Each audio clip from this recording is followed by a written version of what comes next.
పెద్దపల్లి జిల్లా Godavarikhani 5 ఇంక్లైన్లో ఈద్గాని Ramagundam police commissioner Srinivas సందర్శించి బందోబస్తు ఏర్పాట్లని పరిశీలించారు.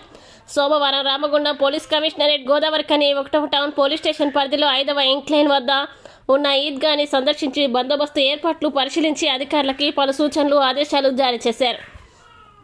అనంతరం ముస్లిం సోదరులకి బక్రీద్ శుభాకాంక్షలు తెలియజేశారు. ఈ సందర్భంగా సిపి మాట్లాడుతూ బక్రీద్ పండుగ సందర్భంగా రామగుండం కమిషనరేట్ పరిధిలో మసీదులు, దర్గాల వద్ద పటిష్టమైన బందోబస్తును ఏర్పాటు చేయడం జరిగిందన్నారు. ప్రజలంతా బక్రీద్ పండుగని సోదరభావంతో ప్రశాంత వాతావరణంలో శాంతియుతంగా జరుపుకుంటున్నారని తెలియజేశారు. బక్రీద్ పండుగ సందర్భంగా మసీదులు, దర్గాల వద్ద పటిష్టమైన బందోబస్తును ఏర్పాటు చేయడం జరిగిందని రామగుండం కమిషనరేట్ ప్రజలంతా బక్రీద్ పండుగ సోదరభావంతో ప్రశాంత వాతావరణంలో శాంతియుతంగా జరుపుకున్నారని అన్నారు. భక్తికి, త్యాగానికి బక్రీద్ ప్రతీకగా నిలుస్తున్న బక్రీద్ పండుగ జీవితంలో ఎదురయ్యే సమస్యలకి వెరవకుండా దేవునిపై విశ్వాసంతో సన్మార్గంలో జీవించాలని మానవాళికి గొప్ప సందేశాన్ని ఇస్తుందన్నారు. సిపి వెంట Godavarikhani ACP M Ramesh, Ramagundam traffic ACP Narasimhulu, Godavarikhani 1 town inspector Indrasenareddy, రవీందర్లు ఉన్నారు.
ఈదుల్ జుహా బక్రీద్ సంబంధించి ముస్లిం సోదరులందరికీ నా శుభాకాంక్షలు తెలియజేస్తున్నాము.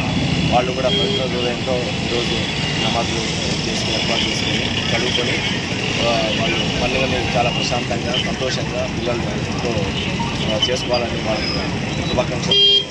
ఇంతవరకు మన కమిషనరేట్లో అన్ని విధాల దగ్గర అందరూ ప్రేయర్స్ చేసుకున్నారు. పోలీస్ ఫోర్స్ అంతా బందోబస్తులో ఉన్నారు, వాళ్ళందరికీ సహకరిస్తున్నారు. సో ఈరోజు వరకు అంతా మనకు పోలీసుతో మా వాళ్ళందరూ మనకు సహకరించి పండుగని చాలా ప్రశాంతంగా చేసుకోవడానికి మనకు సహకరించారు. అందరికీ నేను అభినందనలు తెలియజేస్తున్నాను. సో ఇక్కడ ఇంకా రీడింగ్ లేని కాలేజీలో వాళ్ళు చాలా పెద్ద ఎత్తున వచ్చారు. దానికోసం సో ఇంకా కమిషన్లో ప్రశాంతంగా